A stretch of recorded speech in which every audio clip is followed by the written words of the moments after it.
Assalamualaikum warahmatullahi wabarakatuh. Kembali lagi di channel Mudah Berbahasa Inggris. Kali ini kita udah nggak terasa nih, udah ada di chapter 4 untuk bahasa Inggris kelas 11. Kali ini kita akan membahas tema tentang analytical exposition.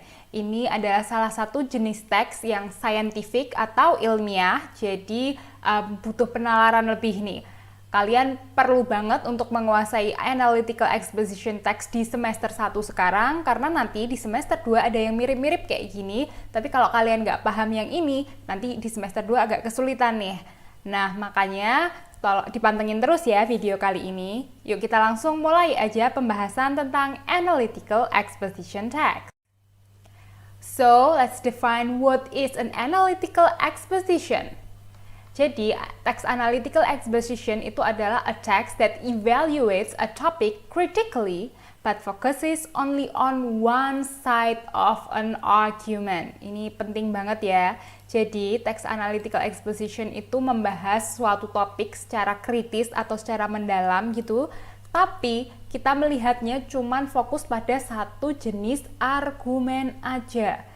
Kamu setuju ya yang dibahas setujunya aja dengan alasan-alasannya, tidak setuju ya tidak setujunya saja dengan berbagai alasannya. Ini jangan sampai kebalik sama discussion text yang ada di chapter sebelumnya, di chapter 2. Kalau kalian lupa nanti mislink di link kanan, card kanan atas, dicek dulu itu yang discussion text. Discussion text itu dalam satu teks ada dua sudut pandang atau dua argumen gitu ya. Kalau analytical cuman ada satu. Oke, itu yang paling penting. Pertama. Yang kedua, in your life you have tried to persuade anyone on a certain issue or argued relentlessly about something with someone. Then you have used an exposition. Oke, jadi ini maksudnya teks eksposisi itu dalam kehidupan kita sehari-hari itu juga sering ditemukan loh. Contohnya kalau kita lagi persuade anyone. Persuade itu kayak mengajak orang lain gitu loh untuk percaya apa yang kita omongkan. Nah, itu kita sudah menggunakan exposition. Atau kita argue, punya argumen misal yang berbeda dengan orang lain, berdebat atau apa. Itu juga termasuk salah satu bentuk eksposisi yang tanpa kita sadari kita lakukan sehari-hari. Kayak gitu ya. Jadi sebenarnya teks eksposisi ya, terutama yang analytical exposition teks ini dekat dengan kehidupan kita sehari-hari. And then, the argument and point of view have to be supported by facts and relevant information. So gini, jadi karena tadi fokus pentingnya dari analytical exposition adalah argumennya, nah si argumen-argumen ini harus didukung oleh fakta-fakta dan juga informasi yang relevan. Kalian nggak bisa menggunakan, sebenarnya kalau memakai common sense bisa, tapi kalian punya data pendukung yang masuk akal supaya orang-orang terpersuade, bisa diajak gitu loh, terpengaruh oleh argumen yang kalian sampaikan. Seperti itu. And the thesis statement has to be reiterated in the conclusion.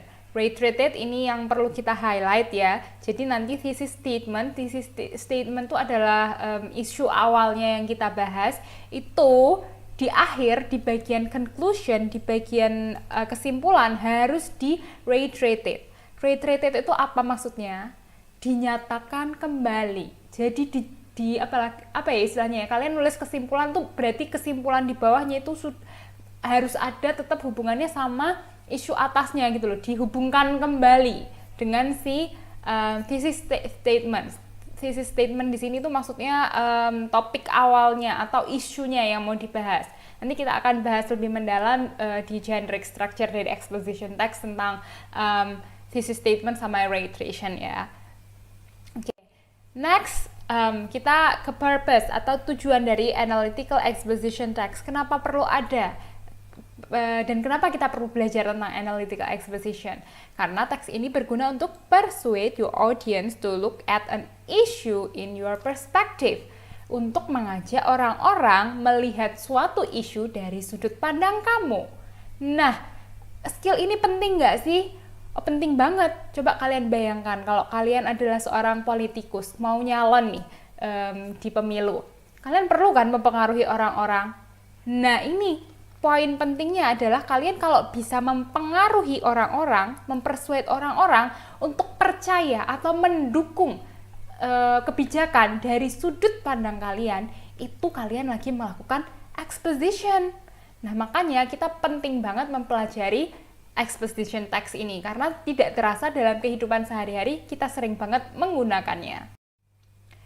Oke, ini tadi ya contoh-contoh selain kalau tadi kita bahas tentang kalau kalian mau nyalon jadi politisi gitu, pakai exposition text, tapi kita juga kalau kalian nggak mau jadi politisi, itu juga sering kepake. Where do we usually find the analytical exposition text? Misalnya di letter, surat, itu persuade orang juga kan. Legal defenses, ini segala sesuatu kayak dokumen-dokumen hukum seperti itu perlu pakai analytical exposition. In speech, dalam berpidato. Nah, orang-orang supaya paham dan mendengarkan isi pidato kalian dan setuju dengan pidato kalian sedang menerapkan analytical exposition text. Editorials, lagi nulis artikel misalnya, itu juga supaya orang percaya dengan argumen-argumen yang kalian sampaikan. Terus political leaflets, ini tadi yang sudah kita bahas.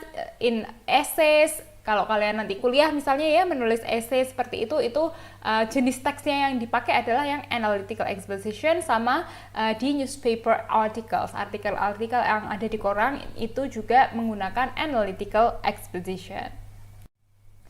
Nah, sekarang pertanyaannya adalah characteristics of an exposition text itu seperti apa? Ciri-ciri khususnya gitu ya dari exposition text. Pertama, it should clearly state the point of view. Harus jelas sudut pandangnya apa. Nanti kita lihat di contoh untuk lebih jelasnya ya. Terus, use valid research findings to support your viewpoint. Nah, karena ini jenis teks yang scientific, yang ilmiah, harus menggunakan research finding yang valid, yang kayak hasil-hasil penelitian yang diakui gitu, diambil dari artikel, diambil dari jurnal, seperti itu, untuk mendukung argumen kalian. Next, defend your viewpoint. Nah, kamu harus bisa mempertahankan sudut pandang kamu gitu ketika menuliskan exposition text. And then support the viewpoint with factual data like graphs, pictures, charts, etc. Nah, tadi ya, selain dari research findings, kalian juga bisa mendukung si sudut pandang kalian itu dengan data-data dari grafik, gambar, diagram, macam-macam seperti itu untuk mensupport, mendukung si argumen kalian tadi. Selanjutnya kita akan bahas tentang structure of exposition text. Structure di sini kalau di teks-teks yang lain kita sering dengar dengan istilah generic structure ya. Jadi kayak urutan di teks itu tuh ada apa aja seharusnya. Oke, kita lihat satu-satu yuk. Yang pertama, the title. Title atau judul di sini harus mencerminkan tell about the topic, mencerminkan topik yang mau kita bahas. Jadi ketika orang itu begitu baca judul tuh mereka langsung ada di kepala mereka, oh ini berarti artikel ini atau teks ini akan membahas topiknya tentang ini gitu, langsung spesifik ke situ gitu ya. Mereka tidak perlu menerka-nerka ini mau membahas tentang apa. Oke, next yang kedua ada introduction atau bagian awalan gitu ya, yang berisi tentang thesis. Thesis itu adalah statement of your text. Jadi statement awal, pernyataan awal dari apa yang mau kamu bahas gitu. Nah, terus elaborasinya atau penjelasannya ada di generic structure yang berikutnya, yaitu support the viewpoint. Jadi tadi thesis kalian itu kalian menyampaikan secara singkat tentang sudut pandang kalian. Nah, selanjutnya di paragraf selanjutnya adalah data-data pendukung si viewpoint kalian itu tadi. Jadi misalnya tadi hasil temuan atau hasil penelitian itu ditulisnya di part yang ketiga, atau ada grafik atau apa itu adanya di sini. Karena semua nanti harus merujuk ke yang ini gitu. Jadi paragraf-paragraf bawahnya itu merujuk ke untuk membuat thesis kalian itu menjadi kaya gitu loh. Fungsinya lebih ke supporting, untuk mendukung the viewpoint with factual data like graph, pictures, charts, and etc. Gitu ya. And then kita ya punya yang keempat yaitu conclusion atau kesimpulan, atau juga sering disebut kalau di analytical exposition namanya juga bisa reiteration, yaitu restatement atau pernyataan kembali dari the thesis statement. Pernyataan kembali dari thesis. Jadi kayak thesisnya diulang gitu loh, tapi dengan kesimpulan setelah penjabaran dari menggunakan data-data grafik, gambar, dan lain sebagainya. Itu baru kita bisa menarik kesimpulan. Sehingga makanya ini menjadi satu teks yang scientific, karena dari atas sampai ke bawah berkesinambungan. Nah, kalau kalian masih bingung cuman dari gambar yang tadi, ada 4 part itu, ini ada penjelasan lebih spesifiknya ya. Pertama, title tells about the topic of the essay. Tadi ya jelas kalau title tadi judulnya itu ketika kita baca judul kita langsung tahu oh ini mau bahas ini gitu ya. Next, ke part introduction atau awalannya ya. This is the starting point of an exposition essay. Jadi ini poin awalnya dari teks eksposisi. You state the topic and establish the point of view. Jadi kamu mau ngomong apa itu di atas udah kalimat pertama sudah langsung disebutkan gitu. Itu namanya thesis statement. Introductory statement should be an emotional statement or a question that is an attention grabber.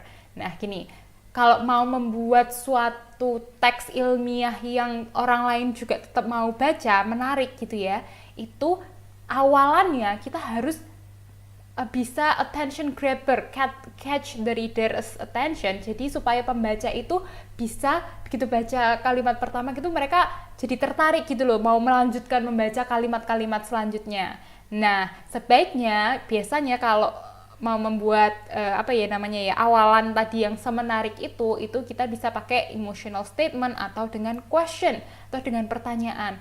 Apakah benar misalnya kita membuat exposition text tentang diet gitu ya, diet versus olahraga gitu kan, apakah benar olahraga sama sekali tidak membantu diet kita? Tanda tanya. Itu menarik kan, orang jadi penasaran, oh iya apa benar sih kalau aku mau diet aku sama sekali nggak perlu olahraga tapi tetap bisa kurus gitu misalnya. Itu ya contohnya tadi menangkap perhatian calon pembaca kita untuk terus membaca teks kita gitu di awal. Next, ada juga a preview of points you plan to make a support of your thesis. Nah, ini lebih ke di teks kali ini gitu ya, kalian akan ngomong saya akan lebih membahas lebih dalam tentang ini. Tapi belum dijelaskan secara spesifik ya, tapi cuman di signposting gitu loh, disebutkan tapi kalau di paragraf 1 belum mendalam, karena nanti mendalamnya ada di part body gitu. Jadi ini cuman kayak awalan doang. Nanti di teks ini kita akan bahas ini gitu. Gitu doang tuh yang di part ini ya. Di part introductory or introduction itu boleh ada signposting ini boleh enggak. Tapi yang spesifik ada di poin ketiga, yaitu di poin body. Poin body isinya apa aja? A series of arguments to convince the audience. Berbagai argumen untuk convince, mengajak orang, meyakinkan orang-orang gitu ya. Makanya tadi perlu didukung dengan berbagai fakta, data, tabel, grafik, gambar, dan lain sebagainya. Terus each paragraph starts with a new argument. Ini penting ya, penting sekali. Jadi setiap paragraf itu punya argumen baru gitu ya. Jadi satu paragraf itu spesifik membahas satu argumen sampai lengkap gitu. Paragraf berikutnya argumen baru. Seperti di bahasa Indonesia kita ingat kalau kalimat utama itu atau setiap paragraf itu punya kalimat utama masing-masing. Nah ini juga kayak gitu. Setiap paragraf itu punya argumen tersendiri yang spesifik masing-masing. Next, each paragraph has a main point, reason for the main point, and evidence to support the main point. Oke. Setiap paragraf, karena tadi setiap paragraf adalah new argument, berarti punya topik poin utama kan. Nah, selain cuma punya poin utama, mereka juga harus disebutkan alasan-alasan yang mendukung si poin utama tersebut dan juga evidence, bukti-buktinya untuk mendukung si poin-poin yang ada atau argumen-argumen yang kalian sebutkan di situ. And then use of emotive words, mental verbs, casual conjunction to persuade the audience. Ini akan kita bahas secara lebih spesifik di slide selanjutnya gitu ya. Ini secara umum gambarannya seperti ini, pakai mental verbs kayak sering kita dengar kata I think, I feel, itu mental verbs. Casual conjunction kayak in addition, besides, itu untuk menyambungkan satu kalimat ke kalimat yang lain gitu ya. Terus di part body, each paragraph has to be logically linked to the previous paragraph and to the thesis statement. Nah, ini perlunya conjunction ini nanti adalah kalian juga supaya setiap paragraf itu harus berkesinambungan satu sama lain. Jadi paragraf ketiga itu tetap harus nyambung sama paragraf kedua dan paragraf pertama yang isinya thesisnya tadi. Jadi nggak loncat-loncat gitu loh logika berpikirnya untuk membuat text analytical exposition. Terakhir, bagian conclusion. Conclusion reiterates or restate the thesis statement, menyatakan kembali statement dari thesisnya, sama summarizes what has been stated. Sama summarize di sini artinya meringkas gitu ya, apa saja yang sudah disebutkan sebelumnya. Meringkasnya lebih ke argumen-argumen pentingnya aja. Jadi karena ini A, B, C, kita bisa simpulkan D, seperti itu.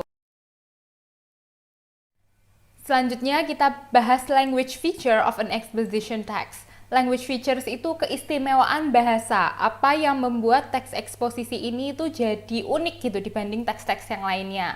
Yang pertama, use descriptive persuasive words with emotive connotations to emphasize your viewpoint.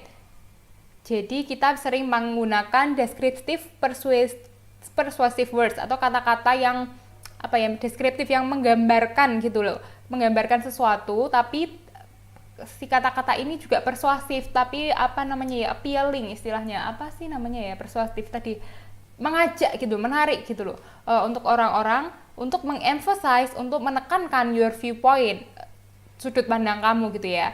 These words can either be positive or negative. Kata-katanya yang descriptive persuasive words ini bisa berkonotasi positif atau konotasi negatif gitu ya. Use thesaurus to find an appropriate word. Kita bisa menggunakan thesaurus, ini salah satu jenis kamus, biasanya kayak kamus sinonim. Nah, itu namanya thesaurus. Di Google ada, kalian kalau penasaran bisa cek Google aja untuk menemukan kata-kata yang deskriptif persuasive ini. Maksudnya gimana sih? Kita lihat contoh yuk. Daripada kita menggunakan kata bad, kita lebih baik pakai kata appealing, unfavorable, costly, terrible gitu, supaya kelihatannya lebih jarang gitu loh kita menemukan kata-kata itu gitu ya. Entah tadi daripada kita pakai kata good, it's better to use fantastic, incredible, momentous, remarkable. Walaupun ini semua ya artinya sama, good juga, bagus juga, baik juga gitu loh. Tapi karena kata-kata ini jadi lebih jarang kita temukan, makanya itu lebih lebih persuasif tadi, lebih kesannya tuh jadi kelihatan lebih wow gitu loh dipakai di teks eksposisi kayak gitu ya. Terus daripada tadi pakai kata persuading, mengajak, kita bisa pakai convincing, arguing, enticing, realistic, persuasif. Daripada pakai persuasif, kita bisa pakai credible, realistic, rational, sane, coherent. Meskipun artinya semua sama, mengarah ke persuasif juga. Nah, kalau tadi yang pertama language feature-nya using descriptive persuasive words, yang kedua using the present tense. Ini nanti misling di card kanan atas kalau kalian lupa tentang simple present tense. Pokoknya prinsip dasarnya kata kerjanya ditambah s atau es untuk he, she, it. Kalau I, we, you, they tidak perlu ditambah s atau es. Coba kita lihat, she, karena she tadi perlu ditambah s, makanya di kata kerjanya dikasih s, she, it. Tapi kalau I, it gitu ya, tanpa s atau es gitu. Itu prinsip dasarnya. Nanti lengkapnya nonton aja di video yang simple present tense. And then use mental verbs. Mental verbs itu kata kerja yang tidak kita melakukan sesuatu tapi tidak kelihatan wujudnya secara langsung. Misalnya ini, I believe, saya percaya. Kamu gimana cara melihat dengan mata kepala kamu sendiri tentang kepercayaan dalam tanda kutip? Gak kelihatan kan? Tapi ada gitu loh kepercayaan tuh. Prefer itu memilih, I agree saya setuju, disagree tidak setuju. Ini doubt itu ragu-ragu ya. B-nya nggak dibaca ya, jadi doubt bacanya. Gitu. Itu pakai mental verbs. Terus use saying verbs to support the arguments, such as kalau kalian membuat kalimat misalnya berdasarkan penelitian ini, nah itu kalian bisa pakai based on this research said, or this research indicates, bla bla bla bla bla. Nah itu untuk membuat kalimatnya lebih sophisticated, lebih canggih gitu ya, lebih kelihatan apa ya namanya ya tadi, scientific dan teknis gitu kata-katanya. And then using connecting words atau conjunctions juga nama lainnya ya connecting words ini, to link arguments so that the flow of the arguments is logical and fluent. Ini penting banget. Kita pakai conjunction atau connecting words supaya argumen-argumen yang ada itu nyambung dan logis dan jadi mudah dipahami gitu ya. Itu intinya itu part ini. Contohnya apa sih connecting words? Bisa kata additionally, furthermore, moreover, in addition gitu ya. Besides itu juga bisa. Kata apa namanya ya? Tambahannya gitu. Kita ngomongin satu argumen. Tambahannya selain yang tadi untuk support si argumen pertama, tambahannya kalau terjadi ini kita punya argumen kedua gitu untuk menyambungkan satu argumen ke argumen yang lainnya. Next, using casual conjunction to indicate a cause or reason of what is being stated. Nah, ini pakai conjunction untuk mengindikasikan penyebab atau alasan terjadinya sesuatu gitu ya, atau fenomena yang kita bahas. Misalnya ada kata because, due to, itu kayak karena, despite, in that case, even though, yet gitu ya, untuk menunjukkan adanya penyebab gitu loh, kenapa kita membahas tentang suatu topik ini. Next, masih language features ini ya, use words that express the author's attitude to qualify or confirm. Ini lebih ke nunjukkan kata keterangan gitu ya, atau bisa juga models yang menunjukkan perspektifnya si authors itu ada di mana. So we must, itu misalnya di akhir gitu kita pakai ngomong we must follow this step to be healthy gitu ya. Nah, must sendiri itu kan menunjukkan keharusan yang wajib, benar-benar tidak bisa tidak bisa ditolak gitu kewajibannya. Nah, itu untuk menunjukkan bahwa menurut si penulis ini sepenting itu, sewajib itu gitu ya maksudnya. Next, use persuasive techniques, menggunakan teknik persuasif karena tadi tujuan utamanya adalah untuk mengajak orang gitu ya. Gimana caranya? Ini penting ya. 1. Use generalizations to support viewpoints or arguments. Generalization are common beliefs or general statements. Ini kita biasanya untuk supaya lebih bisa menjangkau lebih banyak orang, kita bisa mengeneralisasikan atau melihat suatu sudut pandang secara umum. Secara umum orang yang mau kurus gitu, mereka mengatur pola makan dan melakukan olahraga itu bisa lebih cepat turun berat badannya gitu ya, secara umum. Jangan kalian kalau bahasnya kayak spesifik, orang hanya dengan mengatur pola makan aja nggak perlu olahraga tetap bisa kurus. Ya oke, mungkin di beberapa orang bisa terjadi seperti itu gitu ya, tapi lebih banyak orang kalau mengatur pola makan plus olahraga lebih cepat kurusnya gitu. Cara mengeneralisasi, mengumumkan suatu masalah. Next, use evidence, menggunakan bukti-bukti and facts dan fakta-fakta to back up the generalizations. Nah, kalian buat generalisasinya itu kalau mau valid ya bisa pakai fakta atau bukti-bukti. Dapatnya dari mana? Dari research, penelitian, expert opinions. Ini ahli gitu ya, seorang ahli misalnya di interview, atau testimonies gitu dari kalian sering lah ya lihat testimoni dari customer atau apa gitu, or quotes juga bisa digunakan sebagai evidence. And then use exaggeration to make things or issues appear better or worse than they actually are. Ini lebih kayak ya kalian kalau mau melebaikan sedikit gak apa-apa gitu loh, intinya supaya kelihatan sepenting itu atau se-urgent itu gitu. Nah, kalau udah paham gambaran umumnya dari analytical exposition text, kita lihat langsung ke contohnya yuk. Nah, ini ada suatu analytical text yang dibagi per paragraf supaya kita membedahnya lebih enak nih satu-satu gitu ya. Yuk kita lihat sama-sama dari judulnya dulu. Banning of motorbikes is necessary in the housing areas. Banning, melarang gitu ya, motor menjadi suatu hal yang perlu in housing areas, di perumahan gitu. Jadi supaya perumahan tuh gak boleh dimasukin, gak boleh motor-motor berlalu lalang gitu dengan seenaknya. Nah yuk kita lihat ya per paragraf. Paragraf pertama tadi introduction atau the thesis statement. Isinya apa? Kita baca ya. Motorbikes are a nuisance and a cause of great distress. Even though motorbikes are considered as the most convenient form of transportation, I think they are a hazard to humans, animals, as well as the environment. I think motorbikes should be banned in housing areas due to the following reasons: cause of unreasonable amount of noise, air pollution, disease, and accident.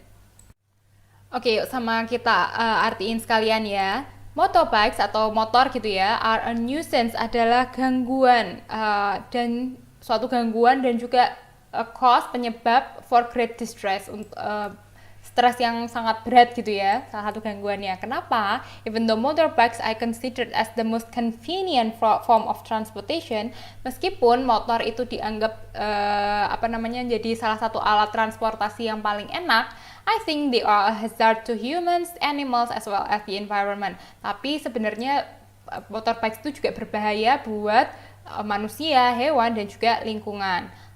Kenapa I think motorbike should be banned? Karena bahaya ini tadi. Jadi ini tesisnya ya. I think motorbike should be banned in housing areas due to the following reasons.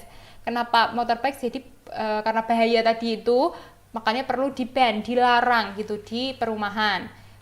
Kenapa perlu dilarang? Nah, dia bilang karena cause of unreasonable amount of noise, karena berisik, air pollution, polusi udara, disease, menyebabkan penyakit, and accidents, karena jadi banyak kecelakaan gitu ya. Nah, yang part ini cause unreasonable ini ya, sampai sini ini adalah argumen yang akan dibahas di bawahnya, tapi ditulis dulu tuh di paragraf pertama. Tesisnya yang mana? Yang ini, I think motorbike should be banned in housing area. Sampai sini ya, ini tesisnya.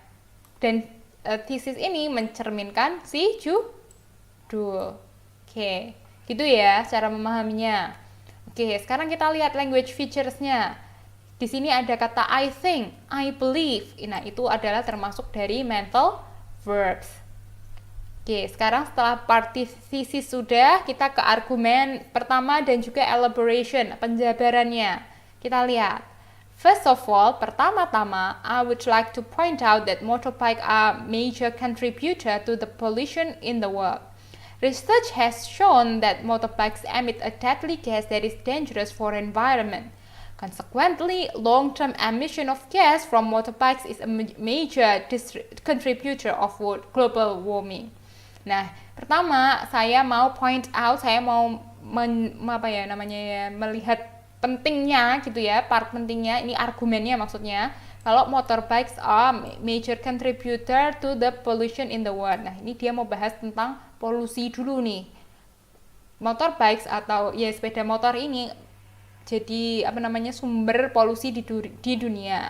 Research has shown, penelitian menunjukkan kalau motorbikes emit a deadly gas, kalau motor itu mengeluarkan gas beracun yang dangerous, yang berbahaya bagi lingkungan. Nah, jadi kalau si gasnya ini keluar terus-menerus dalam jangka waktu yang lama, jadi bisa jadi major contributor of global warming. Nah, ini bisa jadi penyebab utama terjadinya pemanasan global. Nah, dia ngomong kayak gini, dia ngomong ini ya, argumennya dia ya, are the major contributor to the world pollution, ini argumennya. Ini argumennya, tapi dia didukung sama fakta. Faktanya mana? Nah, ini dia bilang research has shown. Researchnya dia temukan dari mana? Penelitiannya dapat dari mana? Dari Science Daily. Gitu. Jadi dia menulis argumen dan punya bukti otentiknya gitu, yang menunjukkan bahwa argumennya dia itu benar dan masuk akal karena diambil dari penelitian gitu ya.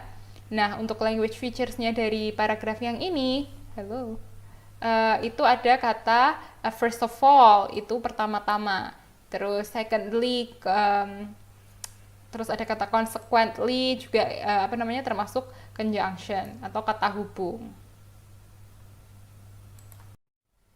Paragraf selanjutnya nih yang berisi argumen kedua dan penjelasannya. Secondly, according to the report from BBC News channel, motorbikes are also responsible for causing disease such as bronchitis, cancer, and are a major trigger of asthma and high blood pressure. Some of the diseases are so ghastly that they can kill people. Oke, nah yang kedua nih, menurut BBC News Channel, menurut channel BBC, motor itu juga penyebab kematian, penyebab penyakit gitu ya. Apa aja penyakitnya? Dari bronkitis, cancer, dan juga asma dan tekanan darah tinggi. Nah, si penyakit-penyakit ini berbahaya banget karena dapat membunuh orang manusia gitu ya.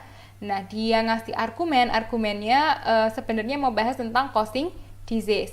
Faktanya yang mana? Faktanya adalah report from BBC. Itu pendukungnya dia, gitu ya. Jadi argumennya ini tapi didukung dengan penelitian, laporan yang ada dari BBC News Channel. Untuk language feature-nya, di sini kita menggunakan generic reference, yaitu ada kata accidents. Oke, next ke argumen ketiga. Furthermore, selanjutnya ini conjunction ya.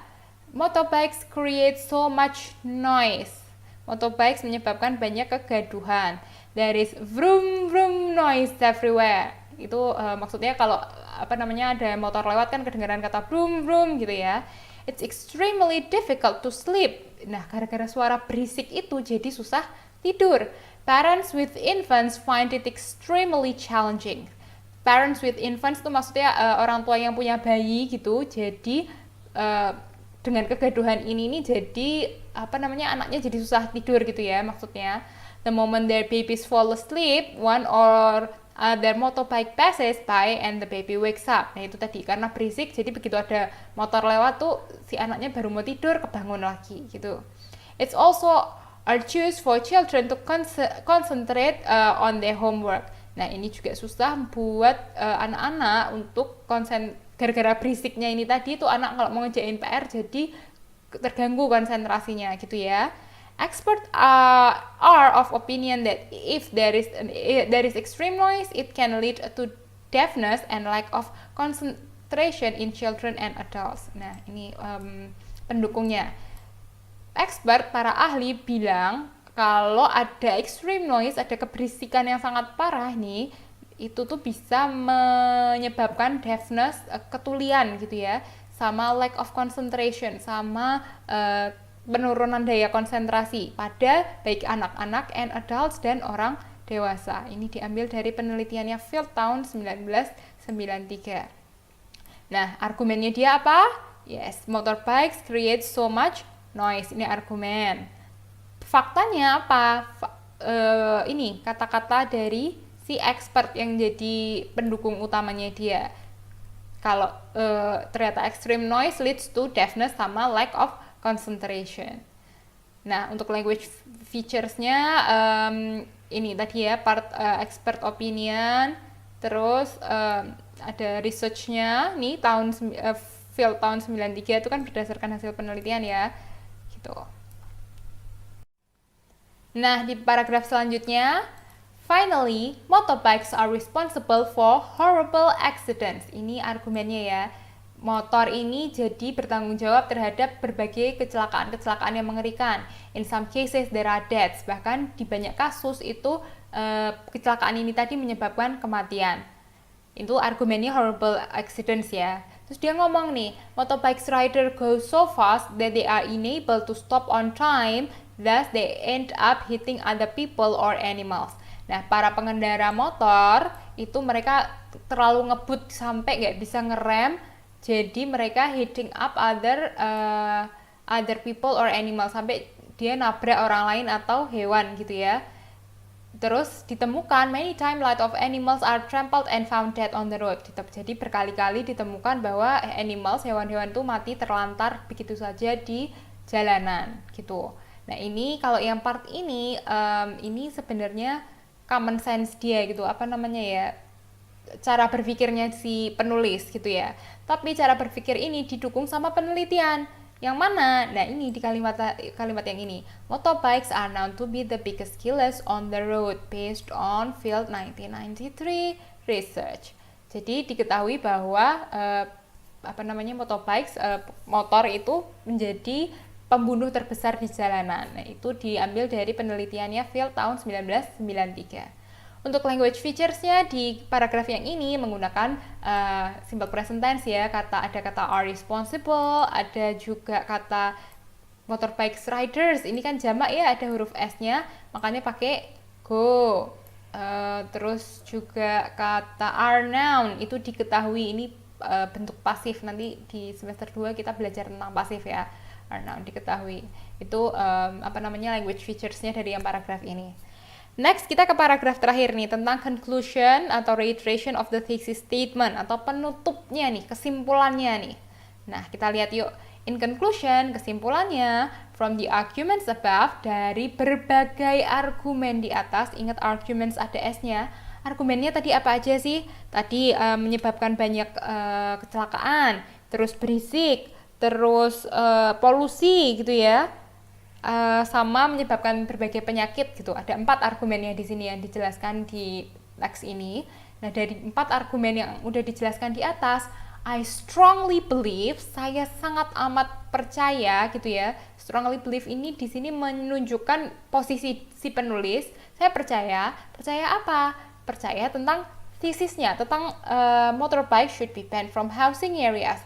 Saya percaya bahwa motor itu harus di-ban, ditiadakan, dilarang gitu di area perumahan, karena argumen-argumen yang udah dia sebutkan tadi itu beserta pendukungnya dari hasil-hasil penelitian, hasil laporan, dan expert opinion yang udah disebutkan di atas. Nah, itulah kenapa si conclusion atau reiterationnya itu menyatakan kembali apa yang disebutkan di thesis. Tadi dia di awal di thesis dia bilang motorbike should be banned from housing areas. Terus dia jelaskan berbagai argumennya dia, kenapa harus dilarangnya, dan di akhir dia menyatakan posisinya dia. Posisinya dia adalah dia strongly believe, saya sangat percaya kalau tesisnya dia itu benar, dan berbagai argumen yang dia temukan itu mendukung tesisnya dia gitu. Nah, itu ditulisnya di part kesimpulan. Seperti itu.